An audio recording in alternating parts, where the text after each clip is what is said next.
जिंदाबाद जिंदाबाद। बाबा साहब का अपमान नहीं सहेगा, नहीं सहेगा, नहीं सहेगा।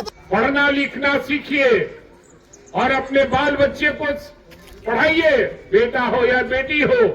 जब शिक्षित हमारा समाज हो जाएगा तो हमारा अधिकार कोई छीन नहीं सकता है। हम एकता बल रखेंगे, एकता।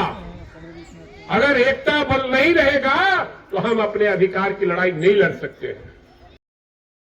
लागू कराने का काम किया, लेकिन जिसकी आबादी 15% है उसको 10% आरक्षण दिया गया। जिसे 85% है उसका आरक्षण क्या हो गया? जातीय गणना कराया गया। जब हमारी सरकार 17 महीना के लिए हमारा महागठबंधन शामिल हुआ सरकार में, तो हमारे नेता और सबके नेता तेजस्वी यादव ने, हम लोग सब लोग मिलकर सदन में ये मामला को उठाया था कि बिहार में जातीय जनगणना होना चाहिए। सरकार हम विवश हो गई हम लोग की बात मानने पर। जातीय गणना हुआ, लेकिन जो गणना करने वाले लोग हैं, हर जाति के लोगों को, जो हमारा पिछड़ा वर्ग है, दलित भाई है, अति पिछड़ा है, उसकी जाति को कम आंका गया है। चलो कोई बात नहीं है, कम आंका गया है, लेकिन फिर भी हम 85% ही हैं और हमारा आरक्षण को ढंग से लागू नहीं किया गया। जो हम उसमें 65% आरक्षण देने का काम जाति गणना के बाद हमारी सरकार जब 17 महीने के लिए हुआ, हमारे नेता ने जोर देकर कहा कि 65% आरक्षण मिलना चाहिए। लेकिन 9वीं अनुसूची में उसको शामिल नहीं किया गया, जानबूझकर नहीं किया। जो बीजेपी से लोग मिले हुए थे वो जानबूझकर इसको नहीं लागू करवाया। और कोर्ट हमारा नहीं है, आपका नहीं है।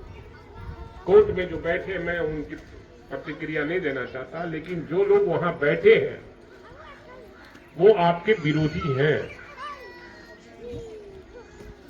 जितनी संख्या है उसमें आधा हमको आरक्षण नहीं मिल पा रहा है।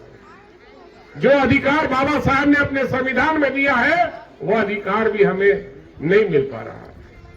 तो क्यों नहीं मिल पा रहा? इसका कारण है हम बटे हैं, हम एकजुट नहीं हैं, अपने बेटे और बेटियों को अच्छी शिक्षा नहीं दे पा रहे हैं। अगर हम शिक्षित हो जाएंगे तो निश्चित रूप से अधिकार की लड़ाई हम लड़ने का काम करेंगे और हर व्यक्ति एकजुटता होकर और उस लड़ाई को और संविधान में दिए हुए अधिकार को हम लोग सरजमीन पर लागू करने का काम करेंगे। हमारे नेता ने घोषणा किया है कि हमारा महागठबंधन की सरकार बनेगी तो माई बहन योजना लागू करेंगे, जो 2500 रुपया 18 वर्ष से शुरू होगा और अंत तक, जब तक उनकी मृत्यु नहीं होती है तब तक उनके खाते में 2500 रुपया जाएगा। और वृद्धा पेंशन जो 400 मिलता है वो 1500 रुपया होगा। जो गैस सिलेंडर आज 1200 रुपया में मिल रहा है वो 500 रुपया में मिलेगा। बिजली जो स्मार्ट मीटर है उनको समाप्त किया जाएगा और 200 यूनिट जो है हर परिवार को फ्री ऑफ कॉस्ट मिलेगा 200 यूनिट जलाने का। ऐसी कई योजनाएं हैं। जो महागठबंधन की सरकार बनेगी तो निश्चित रूप से वो गरीबों की सरकार होगी और गरीब की कल्याणकारी योजना है उसको लागू कराने का काम करेगी। जो वक्फ बिल है, जो केंद्र सरकार और नीतीश बाबू ये सांप्रदायिक शक्तियों से मिले हुए हैं और उनको कहा गया था कहीं कहीं से कि आपका पर्दाफाश हो जाएगा, आपका दोहरा चरित्र इसमें देखने को मिलेगा कि आप कहते क्या है, करते क्या है। और वक्फ बिल में उन्होंने साफ तौर से बीजेपी का समर्थन करने का काम किया और इस देश से एक संप्रदाय के खिलाफ में विषममन किया जा रहा है। लेकिन उसको पता नहीं है कि अभी सामाजिक न्याय की लड़ाई लड़ने वाले लोग अभी जिंदा हैं और जिंदा आगे तक रहेंगे। जब तक हमें अधिकार नहीं मिलेगा हम सब ये लोग एकजुट होकर उस अधिकार को पाने के लिए आगे बढ़ने का काम करेंगे। और बाबा साहेब भीमराव अंबेडकर ने हमें जो मंत्र दिया है, उस मंत्र को हम लोग नहीं भूलें। पढ़ना लिखना सीखिए और अपने बाल बच्चे को पढ़ाइए, बेटा हो या बेटी हो। जब शिक्षित हमारा समाज हो जाएगा तो हमारा अधिकार कोई छीन नहीं सकता है। हम एकता बल रखेंगे, एकता। अगर एकता बल नहीं रहेगा तो हम अपने अधिकार की लड़ाई नहीं लड़ सकते हैं। आने वाला 2025 में चुनाव है और इसी में आपको दिखाना है कि कहां क्या है अपने अधिकार के लिए।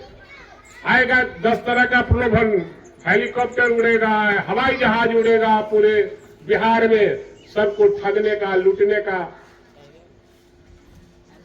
मौका दिया जाएगा। उसके फेरा में, उसके प्रलोभन में नहीं पड़ना है। आने वाले दिनों में अपनी एकजुटता का प्रदर्शन करना है और महागठबंधन की सरकार बनाना है, ताकि गरीबों की सरकार बनेगी तो आपके हक हुकूक की लड़ाई लड़ने वाला वक्फ बिल जो हुआ है उसको पूरा दान में फेंकने का काम हमारे नेता तेजस्वी यादव करने का काम करेंगे। इन्हीं चंद शब्दों के साथ हम बाबा साहब के प्रति श्रद्धा सुमन अर्पित करते हुए उनके बताए हुए रास्ते पर हम चलने का संकल्प लेते हैं और हम घर घर जाकर लोगों से मिलकर अपने जो नीचे पैदान पर लोग हैं उनको बराबरी का दर्जा देने का काम करेंगे, समता मूलक समाज बनाने का काम करेंगे। इन्हीं चंद शब्दों के साथ आप सबों को प्रणाम, सलाम, आदाब करते हुए अपनी बात समाप्त करते हैं। बाबा साहब अमर रहे, बाबा साहब अमर रहे, इनकलाब जिंदाबाद, जिंदाबाद जिंदाबाद। बाबा साहब का अपमान नहीं सहेगा, नहीं सहेगा, नहीं सहेगा, बाबा साहब का अपमान नहीं सहेगा, नहीं सहेगा, बाबा साहब का अपमान नहीं सहेगा, नहीं सहेगा।